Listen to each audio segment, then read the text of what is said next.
दिल्ली धमाके से जुड़ी हुई ये बड़ी खबर है, जहां सूत्रों के मुताबिक दिल्ली धमाके में इस्तेमाल गाड़ी डॉक्टर उमर चला रहा था। धमाके में इस्तेमाल गाड़ी में डॉक्टर उमर का पैर फंसा हुआ मिला है। डीएनए टेस्ट से गाड़ी में उमर के होने की पुष्टि हो गई है। स्टीयरिंग व्हील और एक्सीलरेटर के बीच डॉक्टर उमर का पैर फंसा हुआ मिला है, क्योंकि देखिए इससे पहले कई सारा कंफ्यूजन था, जांच पड़ताल लगातार हो रही थी, कुछ ऐसा सबूत नहीं पाया गया था। लेकिन अब आखिरकार चूंकि उसके बाद इस निष्कर्ष पर पहुंचा गया कि डीएनए कराया जाएगा। डीएनए जब हुआ तो ये मालूम चल चुका है दिल्ली धमाके में जो गाड़ी i20 इस्तेमाल की गई थी उसको डॉक्टर उमर ही चला रहा था और इसमें उसकी मौत हो गई है। उसके खुद के भी चीथड़े उड़ गए। वो मंसूबों से पहुंचा था लोगों को नुकसान पहुंचाने के, लेकिन खुद भी वो इसमें बच नहीं पाया है और डीएनए जब हुआ तो ये पुष्टि हो चुकी है। एक बार फिर से रुक करते दीपक बिश हमारे साथ लाइव मौजूद है। दीपक, डॉक्टर उमर क्या इसी मकसद से यहाँ पर गया था? उसको ये मालूम था कि एक तरह का उसे आज ये फिदायीन हमला करना है जिसमें वो खुद भी मारा जाएगा? क्या आप थ्योरी कह रही है जांच एजेंसी की? देखिए, बिल्कुल जांच एजेंसी की थ्योरी इस वक्त क्लियर हो चुकी है, क्योंकि यहाँ पर डॉक्टर उमर जिस गाड़ी को यहाँ पर लेकर आया था, 3 घंटे वो लाल किले की उस पार्किंग के अंदर बैठा रहा था। किस किस से उसने बात की थी, वो सारी चीज़ें डंप डेटा के अंतर्गत एजेंसियों ने कलेक्ट की है। लेकिन सबसे बड़ा सबूत होना था वो ये कि क्या उमर ही गाड़ी को चला रहा था। इसके लिए उसके परिजनों से डीएनए सैंपल लिए गए थे। एक दिन पहले दिल्ली की लैब में जाकर उन डीएनए सैंपल्स को चेक किया गया, मैच किया गया, क्योंकि अब जो सूत्र बता रहे हैं कि उमर का जो पैर था वो व्हील और एक्सीलरेटर के बीच में फंसा रह गया था और इसी वजह से ये काफ़ी अहम हद तक डीएनए में मैच करने के लिए साबित हुआ था और ये काफ़ी मददगार भी हुआ था डॉक्टर्स के लिए और इसलिए आसानी से मैच करवाया गया था उसका पैर। और वो बिल्कुल जो स्टीयरिंग है और उसके जो एक्सीलरेटर है उसके बीच में फंसा रह गया था और इसीलिए मैच आसानी से हुआ, जिसके बाद ये तस्दीक हो गई कि डॉक्टर उमर ही इस गाड़ी को चला रहा था और पूरे मंसूबे उसके इसी तरह के थे। लेकिन पैनिक अटैक इसलिए कहा जा रहा था क्योंकि शुरुआत से लगातार कि प्लान कहीं और भी हो सकता था, क्योंकि दूसरी इको स्पोर्ट्स गाड़ी जो इस वक्त रडार पर है अभी भी उसके पास इन्वेस्टिगेशन टीम है वहां तक नहीं पहुंची है, क्योंकि दूर से ही उसे मॉनिटर किया जा रहा है क्या उसके अंदर भी विस्फोटक है। देर रात से उसको मॉनिटर किया जा रहा है और इसीलिए गाड़ियों में अभी कुछ गाड़ियां और हो सकती है। इसलिए एजेंसियां जो है उस रूट के सारे सीसीटीवी फुटेज कलेक्ट कर रही है जिस रूट पर ये गाड़ियां मूव करी थी, जहां जहां पर डॉक्टर उमर गया था, क्योंकि एक्सप्रेसवे और केएमपी उसके अलावा मुंबई एक्सप्रेसवे इन सब रूटों पर वो घुमा है, सोया है उस रूट पर।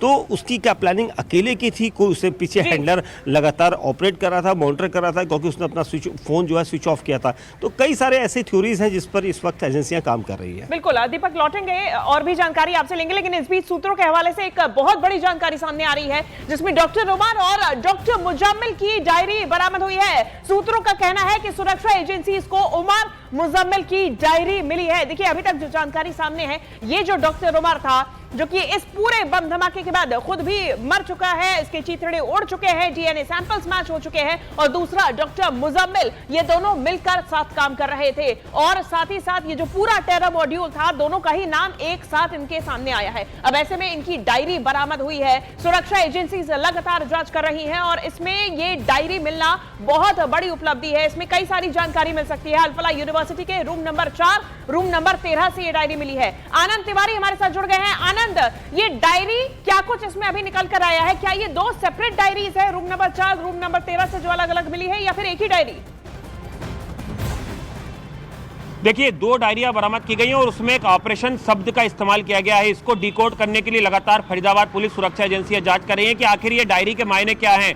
वहीं पर बिल्डिंग नंबर 17 जो है, रूम नंबर 17 और बिल्डिंग नंबर 13 है, इसका राज भी जानने की कोशिश की जा रही, क्योंकि कई स्टूडेंट ने बताया कि एक बिल्डिंग के एक कमरे में कई सस्पिशियस गतिविधियां होती थी और रात में ही वो कमरा खुलता था, उसमें कई लोगों का आना जाना था और उसमें स्टूडेंट को आने की मनाही थी। तो आखिर उस यूनिवर्सिटी के अंदर ऐसा क्या कुछ चल रहा था जिसकी भनक जो है वो बाहर के लोगों को नहीं मिली, या जो स्टूडेंट थे उनको आखिर क्यों दूर रखा गया? एक जानकारी ये भी आ रही है कि इस विश्वविद्यालय से जुड़ा एक बड़ा शख्स पहले तिहाड़ जेल जा चुका है एक फॉर्जरी के काफी बड़े मामले में, और उसके बावजूद भी उसको यूनिवर्सिटी ने वहां पर जो है वो काम पे रखा हुआ था। तो इसको लेके यूनिवर्सिटी अब पूरी तरह से विवादों के घेरे में आ गई है और एक बिल्डिंग और एक कमरा जो है अब वो भी जो है सवालों के घेरे में। या ऑपरेशन शब्द के क्या इस्तेमाल थे? 2 डायरी जो है वो जो डॉक्टर मुजम्मिल और उमर मोहम्मद है इनके कमरों से बरामद की गई है। कुछ और जो सामग्री है वो भी जो है फरीदाबाद पुलिस सुरक्षा एजेंसियों ने बरामद की है, जिसको लेके जो है अब वो लगातार जांच पड़ताल जारी है।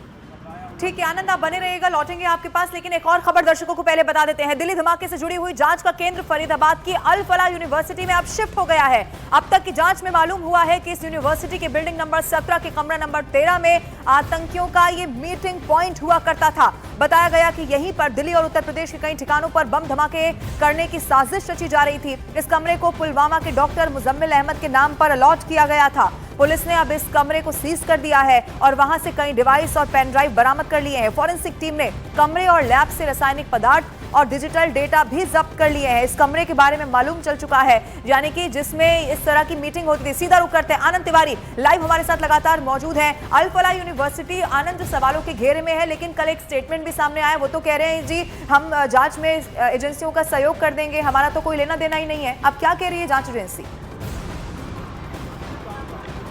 देखिए, तमाम सेंट्रल जांच एजेंसियों की निगाह इस वक्त इसी विश्वविद्यालय पर है, क्योंकि जो भी डॉक्टर पकड़े गए हैं या जो जैश का संदिग्ध आतंकी जिसे बताया जा रहा है मोहम्मद उमर, जो मारा गया है लाल किले के पास ब्लास्ट में, वो तमाम लोग इसी यूनिवर्सिटी में पढ़ाते थे।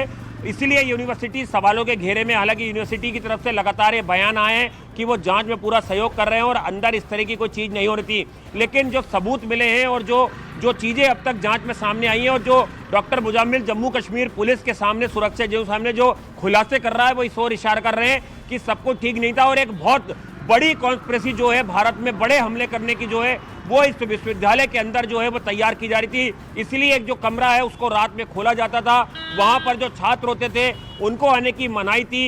एक बिल्डिंग जो है पूरी तरह से सवालों के घेरे में थी और अब ये डायरी मिली है जिसमें ऑपरेशन शब्द का इस्तेमाल किया गया है, इसके क्या मायने हैं, इसको डिकोड करने की लगातार जांच एजेंसियां कोशिश कर रही हैं। ठीक है आनंद, शुक्रिया आपका ये तमाम जानकारी के लिए। बड़ी जानकारी इस भी सामने आ रही है जम्मू कश्मीर से, जहां एक और डॉक्टर को हिरासत में लिया गया है।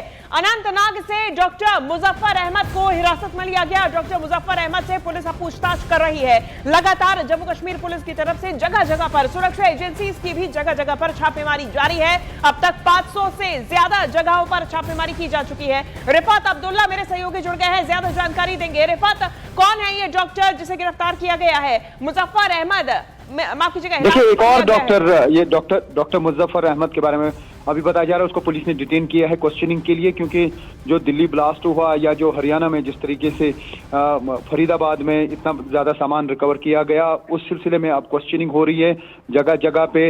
यानी जिससे भी अभी तक डॉक्टर मुजम्मिल मिले होंगे, डॉक्टर आदिल मिले होंगे और जितने भी डॉक्टर्स पे पूरा जो एक्यूज्ड हैं तो या उमर जिससे मिला होगा उनसे क्वेश्चनिंग की जाएगी, उनसे पूछताछ की जाएगी। तो फिलहाल क्वेश्चनिंग के लिए एक और डॉक्टर को, डॉक्टर मुजफ्फर को अनंतनाग से फिलहाल पुलिस ने हिरासत में ले लिया है और उसकी क्वेश्चनिंग चल रही है। ठीक है, कुछ ऐसा अभी तक सामने आया किस आधार पर इसे गिरफ्तार किया गया है, हिरासत में लिया गया, माफ कीजिए, या फिर इसका कोई बैकग्राउंड इस तरह का रिफत अभी तक सामने आया हो?